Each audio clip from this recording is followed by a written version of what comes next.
Break के बाद स्वागत है आपका और बात करेंगे राजधानी एक्सप्रेस में उत्तराखंड से जुड़ी तमाम खबरों की, जहां चुनाव प्रचार के आखिरी दिन बीजेपी ने अपनी ताकत झोंक दी है। देहरादून में सीएम धामी का रोड शो देखने को मिला। कहा चुनाव को लेकर सीएम धामी का रोड शो हुआ। बीजेपी प्रत्याशी के समर्थन में वोट देने की अपील की। सीएम धामी के रोड शो में लोगों का हुजूम दिखाई दिया। जहां निकाय चुनाव प्रचार के आखिरी दिन बीजेपी ने प्रचार तेज कर दिया है और इसी कड़ी में उत्तराखंड के सीएम पुष्कर सिंह धामी ने देहरादून में रोड शो किया। इस दौरान सड़कों पर भारी तादाद में लोग नजर आए। सीएम धामी ने रोड शो के दौरान बीजेपी प्रत्याशी के समर्थन में वोट डालने की अपील की है।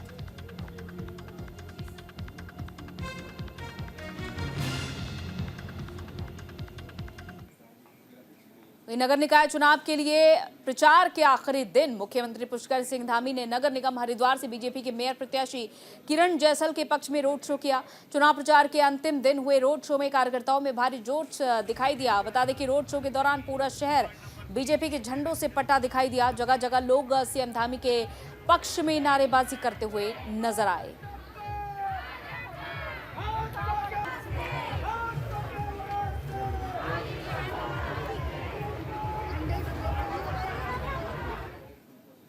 उत्तराखंड में निकाय चुनाव जहां अंतिम चरणों में है, तो वहीं सभी राजनीतिक दल एड़ी चोटी का जोर लगा रहे हैं और इस बीच निर्दलीय प्रत्याशी भी प्रचार प्रसार में कोई कमी नहीं छोड़ना चाहते हैं। खबर बैरीनाग से है, जहां बेरोजगार संगठन के प्रदेश अध्यक्ष बाम्बी पवार पहुंचे और उन्होंने नगर पालिका अध्यक्ष की निर्दलीय प्रत्याशी रजनी रावत के समर्थन में प्रचार प्रसार किया। इस बीच उन्होंने बीजेपी कांग्रेस पर निशाना भी साधा। उन्होंने कहा कि बीजेपी और कांग्रेस ने प्रदेश की जनता को रोजगार के नाम पर ठगने का काम किया है। साथ ही उन्होंने बैरीनाग से निर्दलीय प्रत्याशी रजनी रावत की जीत का भी दावा किया है।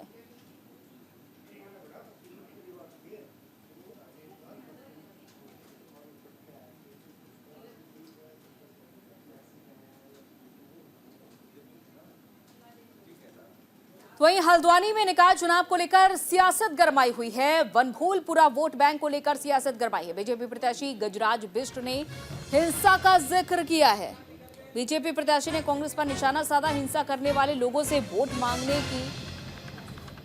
मांग रही है कांग्रेस का बीजेपी पर पलटवार। विकास के एजेंडे पर कांग्रेस काम कर रही है। तो नगर निकाय चुनाव का काउंटडाउन शुरू हो चुका है। चुनाव की तैयारियों के बीच सियासी पारा भी गरमाता जा रहा है। दरअसल बीजेपी प्रत्याशी गजराज बिष्ट ने कहा कि हमें ऐसा वोट नहीं चाहिए जो हल्द्वानी की फिजा को खराब करना चाहते हैं। उन्होंने कांग्रेस से सवाल करते हुए कहा कि कांग्रेस अपना एजेंडा साफ करे। और इस बीच बड़ी खबर आ रही है, बड़ी अपडेट सैफ अली खान को लेकर। सैफ अली खान को अस्पताल से छुट्टी मिल चुकी है। लीलावती अस्पताल से सैफ बाहर आ चुके हैं। ये बड़ी अपडेट। चाकू से हमले में गंभीर रूप से घायल हो गए थे सैफ अली खान और ये अब बड़ी अपडेट मिल रही है। 5 दिन बाद आखिरकार लीलावती अस्पताल से सैफ अली खान बाहर आ चुके हैं। उन्हें डिस्चार्ज किया जा चुका है और अपने परिवार संग वो नए घर में शिफ्ट होंगे। तो सैफ अली खान फिलहाल बाहर आ चुके हैं और अपने दूसरे घर में सैफ अली खान शिफ्ट होंगे, क्योंकि जिस अपार्टमेंट में उन पर हमला किया गया था उसको सुरक्षा कारणों से सील किया गया। तो सैफ अली खान को फिलहाल छुट्टी मिल चुकी है और अब वो अपने दूसरे घर में शिफ्ट होंगे। तो अस्पताल से फॉर्च्यून हाइट्स जाएंगे सैफ अली खान। उन्हें अस्पताल से छुट्टी मिल चुकी है आखिरकार। जिस तरीके से 15 जनवरी को उन पर अटैक किया गया था और इस चाकू से हमले में सैफ अली खान पूरी तरीके से घायल हो गए थे। यहां तक कि उनके शरीर में चाकू का टुकड़ा भी फंस गया था। और इस पूरे मामले में जहां एक तरफ पुलिस जांच पड़ताल कर रही है, तो वहीं सैफ अली खान को छुट्टी मिल चुकी है और थोड़ी ही देर में सैफ अली खान अस्पताल से बाहर आएंगे। अपने परिवार के साथ वो अपने दूसरे घर में पहुंचेंगे, क्योंकि जो उनका घर है, उनके घर पर अटैक हुआ था, वहां पर सुरक्षा और दूसरी तरफ जांच कारणों से अभी फैमिली नहीं जा सकती है। और दूसरी तरफ लीलावती अस्पताल से सैफ को छुट्टी मिल चुकी है और थोड़ी ही देर में सैफ अली खान अस्पताल से बाहर आ जाएंगे। जाहिर तौर पर एक तरफ जो आरोपी भागने की फिराक में था उसे थाने से गिरफ्तार किया गया और थाने से जहां वो आरोपी नेपाल के रास्ते फरार हो जाता, लेकिन पुलिस की मुस्तैदी रही कि इस आरोपी को गिरफ्तार कर लिया गया और अब ये जानकारी मिल रही कि सैफ अली खान को दूसरी तरफ छुट्टी भी मिल चुकी है। शुभम पांडे हमारे संवाददाता इस खबर पर हमारे साथ जुड़ चुके हैं। शुभम, क्या कुछ अपडेट आपको मिल पा रही है? सैफ अली खान के छुट्टी मिल चुकी है दूसरी तरफ, और क्या कुछ अपडेट? देखिए बिल्कुल जो जानकारी मिली है कि सैफ अली खान को किसी दूसरे गेट से जो है वो एग्जिट करा दिया है और वो अपने घर जा चुके हैं। और उनकी बेटी सारा अली खान जो है कुछ देर पहले, अब कुछ सेकंड पहले जो है इस अस्पताल से निकली हैं। करीना कपूर खान पहले ही निकल जा चुकी हैं। तो ऐसे में अब ये कंफर्म हो चुका है कि सैफ अली खान लीलावती अस्पताल से बाहर जो है वो निकल चुके हैं। लेकिन देखिए ये गुमराह करके एग्जिट किया गया है किसी और गेट से। पहले जो है मीडिया कर्मियों को बताया गया था कि किसी एग्जिट गेट से जो एग्जिट करेंगे, लेकिन किसी और गेट से एंट्री उनकी जो एग्जिट है वो करा दी गई। लेकिन अब कुछ ही देर बाद जो खबर आ रही है कि सैफ अली खान अपने नए वाले घर पर जो उनका ठीक उसके बगल में जो अपार्टमेंट है वहां पर आसपास, वहां पर उसकी पहली मंजिला पर सैफ अली खान जो है अब वहीं पर रहेंगे। तो कुल मिलाकर कहा जाए कि जिस तरह से ये घटना घटी है, और अब घटना माफ कीजिए, सैफ अली खान पूरी तरीके से अब जब ठीक लगे, डॉक्टरों को ठीक लगे कि अब स्वस्थ हैं, घर जाने जो है जा सकते हैं, इसी वजह से डॉक्टर की टीम ने उन्हें जो है इजाजत दी कि आप जाइए और बेड रेस्ट कीजिए और घर पर आराम करिए। बिल्कुल शुभम, जैसा कि आप बता रहे, सैफ अली खान हॉस्पिटल से निकल चुके हैं और अब अपने वो दूसरे आवास में पहुंचेंगे। इस वक्त मौके पर अगर लीलावती हॉस्पिटल की बात की जाए, वहां पर कौन कौन पहुंचा और आसपास के हालात के बारे में क्या जानकारी देना चाहेंगे? बिल्कुल, देखिए उनकी पत्नी करीना कपूर खान, उनकी बेटी सारा अली खान जो है आज अस्पताल में थी, लेकिन अब दोनों भी वो भी निकल चुके हैं। तो इसका मतलब अब सैफ अली खान भी यहाँ से निकल चुके हैं। सारा अली खान अब से कुछ मिनट पहले ही निकल चुकी है और करीना कपूर 1-1.5 घंटा पहले ही जो है यहाँ से जा चुकी है। और तमाम प्रक्रिया जो है आज पूरी हो चुकी थी। तकरीबन 12 बजे ही समय हो चुका था। तकरीबन 1:30-2 बजे ही तमाम हम कह सकते हैं कि डिस्चार्ज की जो प्रोसेस होते हैं वो चीजें पूरी हो चुकी थी। लेकिन उसके बावजूद भी सैफ अली खान तकरीबन 2 घंटे और जो है अस्पताल में ही रुके हुए थे। लेकिन अब जानकारी सामने आ रही है कि किसी और गेट से उन्हें एग्जिट जो है कराकर जो है सैफ अली खान अपने घर की ओर जा चुके हैं और अब पूरी तरीके से वो सुरक्षित हैं। और अब हम कह सकते हैं कि जिस तरह से उनके ऊपर जो हमला हुआ था, चाकू से हमला हुआ था, जब आधी रात को आए थे, उसके बाद से यहाँ से गत नई जिंदगी जो है वो लौट कर इस अस्पताल से जा रहे हैं। और अस्पताल का नाम ही होता है कि कोई भी व्यक्ति जब ठीक है, चलिए बहुत बहुत शुक्रिया शुभम तमाम जानकारी के लिए। चलिए बढ़ते हैं वापस से उत्तराखंड की खबरों की ओर। बागेश्वर स्थानीय नागर निकाय चुनाव 2025 के लिए नियुक्त सामान्य प्रेषक नरेंद्र सिंह ने बागेश्वर नगर क्षेत्र के मतदान केंद्रों और पोलिंग बूथों का निरीक्षण किया। इस दौरान उन्होंने पोलिंग बूथों पर बिजली, पानी, शौचालय, रैंप समेत सामान्य सुविधाओं का जायजा लेते हुए व्यवस्थाओं को और बेहतर बनाने के निर्देश दिए। सेवा मंदिर वार्ड में और भी कई पोलिंग बूथ के निरीक्षण के दौरान सरकारी परिसंपत्तियों की दीवारों पर प्रचार सामग्री पाई गई और इस पर प्रेषक ने कड़ी नाराजगी जाहिर करते हुए प्रचार सामग्री को तत्काल हटाने के निर्देश भी दिए हैं। तो वहीं हरिद्वार में नगर निकाय चुनाव प्रचार के आखिरी दिन बीजेपी ने अपना प्रचार अभियान तेज कर दिया है। मुख्यमंत्री पुष्कर सिंह धामी ने बीजेपी प्रत्याशियों के समर्थन में जनता से वोट की अपील की है। और वहीं इमली खेड़ा नगर पंचायत में बीजेपी प्रत्याशी राजबाला सैनी ने जन आशीर्वाद रैली निकालकर जनता से समर्थन मांगा। इस रैली में भारी संख्या में स्थानीय लोग और बीजेपी कार्यकर्ता शामिल हुए। तो वहीं बीजेपी ओबीसी मोर्चा के शहर प्रभारी मनीष सैनी ने कहा कि इमली खेड़ा के लोगों का आशीर्वाद बीजेपी के साथ है। आज हम लोगों की जन आशीर्वाद एक यात्रा है। हम रोड शो नहीं निकालते क्योंकि हम अहंकारी लोग नहीं हैं, हम भारत को मानने वाले लोग हैं। इसलिए अनुशासनता में जन आशीर्वाद रैली आज हमारी जो प्रत्याशी है श्रीमती राजबाला जी, उनका एक जन आशीर्वाद रैली पूरी इमली नगर पंचायत में निकाली जा रही है। तो आप देख रहे हैं कि लोगों को कितने हर्षोल्लास के साथ में हम लोगों को आशीर्वाद मिल रहा है। बागेश्वर नगर पालिका चुनाव में निर्दलीय अध्यक्ष प्रत्याशी कवि जोशी के ओर से बीजेपी प्रत्याशी सुरेश सिंह खेतवाल पर लगाए गए भ्रष्टाचार के आरोपों पर राज्य दर्जा मंत्री शिव सिंह बिष्ट ने मोर्चा संभाला। उन्होंने कवि जोशी के आरोपों को निराधार बताया। निर्दलीय प्रत्याशी कवि जोशी के पोल खोलते हुए उन्होंने कहा कि कवि जोशी ने नगर व्यापार मंडल का अध्यक्ष रहते हुए कोई काम नहीं किया है और साथ ही उन्होंने कहा कि बीजेपी की जीत से सभी घबरा गए हैं। खिसियानी बिल्ली खंबा नोचे। चूँकि कवि जोशी जी व्यापार संघ के अध्यक्ष भी रहे हैं और कवि जोशी जी ने कई बार लोगों पर आरोप प्रत्यारोप भी किया है, उन्होंने धरना प्रदर्शन भी करा है। लेकिन मैं क्योंकि चुनावी समय है, अभी इनको चुनावी समय में ही नगर पालिका के भ्रष्टाचार की याद आती है। इनको पता है, क्योंकि इस तरह के अनर्गल भ्रष्टाचार के जो आरोप वो लगा रहे हैं, क्योंकि पिछले 5 सालों में मेरे को कहीं पर उनको नगर पालिका के खिलाफ कोई भी आंदोलन करते हुए उनको पाया गया, या उनको नगर पालिका के खिलाफ कोई भी आंदोलन उन्होंने करा है। अगर उनको लग रहा था कि नगर पालिका में कहीं भ्रष्टाचार हो रहा है, तो निश्चित रूप से वो कहीं ना कहीं आंदोलन करते, क्योंकि उनका जो नेचर रहा है वो आंदोलन, लगातार कई बार आंदोलन भी करते रहे हैं। तो मैंने तो आज तक ऐसा देखा ही नहीं कि उन्होंने नगर पालिका के अध्यक्ष के खिलाफ कोई इस तरह के आरोप लगाए।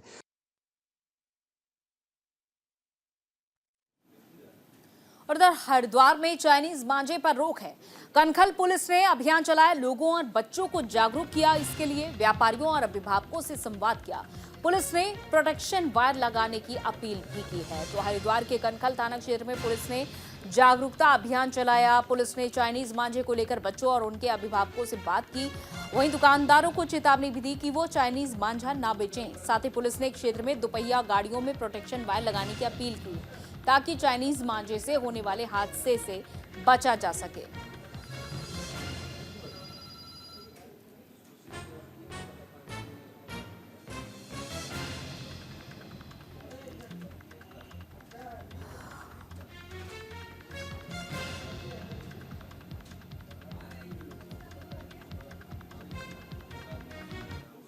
वहीं हल्द्वानी में एसएसपी नैनीताल का बड़ा एक्शन देखने को मिला। चौकी प्रभारी समेत 3 पुलिसकर्मी सस्पेंड कर दिए गए। हिरासत में संदिग्ध के फरार होने पर कार्रवाई की गई है। मामले में लापरवाही होने पर एसएसपी ने निलंबित कर दिया। संदिग्ध की तलाश में फिलहाल पुलिस की टीम जुटी हुई है। हल्द्वानी में पुलिस हिरासत में लिए गए संदिग्ध के फरार होने के मामले में एसएसपी नैनीताल प्रहलाद नारायण मीणा ने कार्रवाई की। एसएसपी ने मामले में लापरवाही बरतने वाले आरटीओ पुलिस चौकी इंचार्ज समेत 3 पुलिसकर्मियों को निलंबित कर दिया है। तो वहीं पुलिस टीमें संदिग्ध की तलाश में जुटी हुई हैं।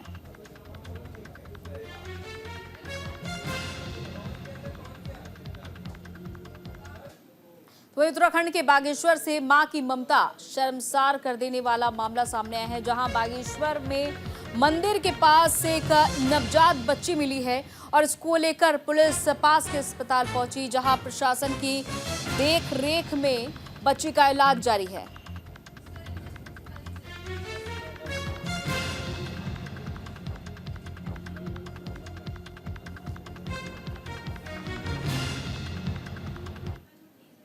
जी की जीत सुनिश्चित है और जो भारतीय जनता पार्टी के पार्षद प्रत्याशी हैं उनका भी हमने समर्थन किया था।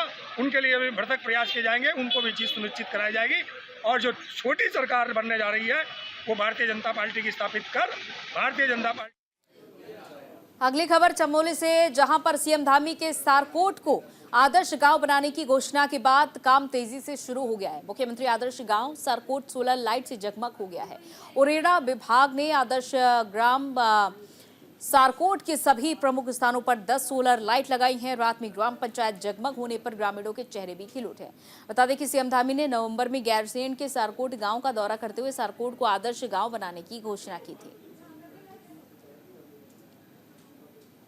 अगली खबर देहरादून से, जहां पर कोतवाली, पटेल नगर और बसंत विहार क्षेत्र में हुई गौकशी की घटनाओं का दून पुलिस ने खुलासा किया है।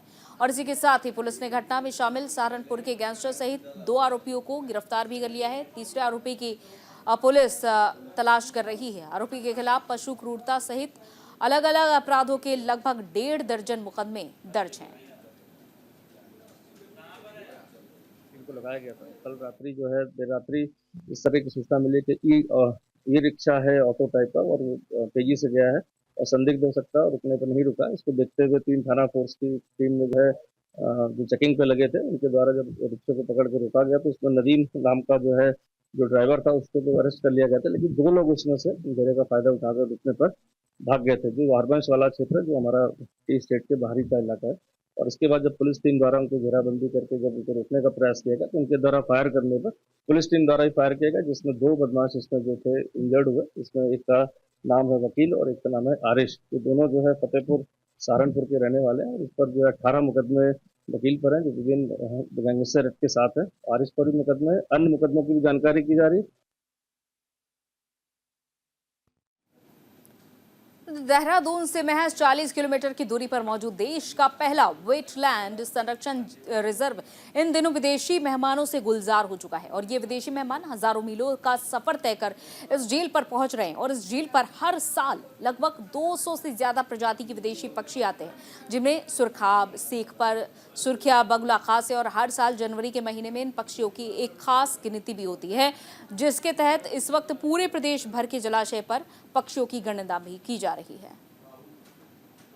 पूरे उत्तराखंड में जितने भी वाटर बॉडीज हैं, यहाँ के गढ़वाल मंडल के हों या कुमाऊं मंडल के, सभी जगह हो रही हैं। जैसे डाक पत्थर बैराज है, भीमगौड़ा है और अपना नैनीताल वगैरह है, सभी जगह वाटर बर्ड सेंसस हो रहा है, जिसमें कि आसन कंजर्वेशन रिजर्व में भी अभी चल रहा है। और अभी तक यहाँ पे जो लगभग 35 जनों की टीम है जो 5 भागों में बटी हुई है, वो यहाँ पे वाटर बर्ड सेंसस कर रहे हैं। क्या मकसद होता है इस गणना का? जैसे कि आसन कंजर्वेशन रिजर्व में प्रवासी और स्थानीय पक्षी होते हैं, तो इसमें कुछ दुर्लभ प्रजाति के भी होते हैं, तो हर साल इनकी काउंटिंग करके देखा जाता है कि इस बार कितने पक्षी आए, कमी क्यों आई, कि ज्यादा हैं तो इनमें वो क्या हो रहा है खाना। ये गणना हर साल होती है, विंटर में होती है, सर्दियों में होती है और ये पूरे एशिया में मतलब किया जाता है। क्योंकि और विंटर में क्यों? क्योंकि इस समय बहुत सारी माइग्रेटरी बर्ड्स जो होती हैं जो उत्तरी जगहों में से साइबेरिया, मंगोलिया,